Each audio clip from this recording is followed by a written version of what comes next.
დილის 10 საათია. ჯიპას მულტიმედიურ ცენტრში მეცხრე არხის ჟურნალისტები იკრიბებიან. დღეს ერთკვირიანი ტრენინგის ყველაზე რთული დღეა. ვიზუალურად კარგი კადრები გექნება, კარგი სინქრონები. შიგნით განგრეული, გარეთ გადაიღოს სიკვესები, სადაც ყველაფერი გაპრიალებული არის. ჟურნალისტებმა უნდა აჩვენონ რისი სწავლა შეძლეს ამ ხნის განმავლობაში. ტრენერების მითითებების შემდეგ ისინი რეპორტაჟის მოსამზადებლად მიდიან.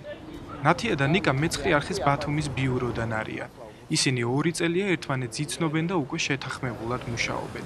გადამღები ჯგუფი ცდილობს იმ დეტალებს მიაქციოს ყურადღება, რასაც ადრე ნაკლებად ითვალისწინებდა. უფრო მეტს ვფიქრობ იმაზე, როგორ სწორად დავგეგმოთ ჩემი სიუჟეტი, რომ ვფიქრდები ამდენს არ ვფიქრობდი ხოლმე, როცა გავდიოდი თემის გასაკეთებლად. აი ახაც გავარ აქ, მოვედი სიუჟეტი უნდა გავაკეთო, ძირითადად ვიცი რაც უნდა გავაკეთო აქცენტები, მაგრამ მაინც ვფიქრობ რა მიმართულება იქნება სწორი. ტრენინგის შემდეგ პირველად ვარ გადაღებაზე, რაც შეეხება განსხვავებას, უფრო ვცდილობ, რომ შინაარსობრივი დატვირთვა მივცე მაღალ მხატვრულ ღირებულებასთან ერთად თითოეულ კადრს და ცალკე ვფიქრობ თითოეულ კადრზე. დღეს მთავარი ახალი ამბავი კახეთში მომხდარი წყალდიდობაა. ამ ნიუსრუმში ყველაზე ცხელი ამბები რაიონებიდან მოდის.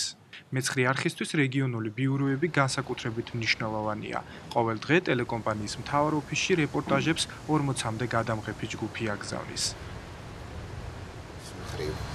ჩვენ ველოდებით ამ ტრენინგიდან, რომ ტრენინგის გავლის შემდეგ ჩვენ ჟურნალისტებს შეეძლებათ დამოუკიდებლად მედია პროდუქტის მომზადება და ეს იქნება ერთიან სტანდარტში მომზადებული პროდუქტი, რომელიც აღარ ამოვარდება საერთო სქემიდან საინფორმაციო გამოშვებას.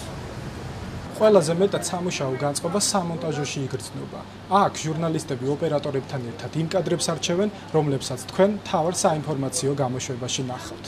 ამ სცენისთვის კარგი იქნება როგორ მოდის და ალაგებს ამ საბჭოთა სიმბოლიკას, ამის სამუშაო დღე როგორ იწყება. ტრენინგის მთავარი მიზანიც სწორედ ესაა, რომ რეგიონში დაბრუნებულმა ჟურნალისტებმა მიღებული ცოდნა პრაქტიკულ საქმიანობაში გამოიყენონ.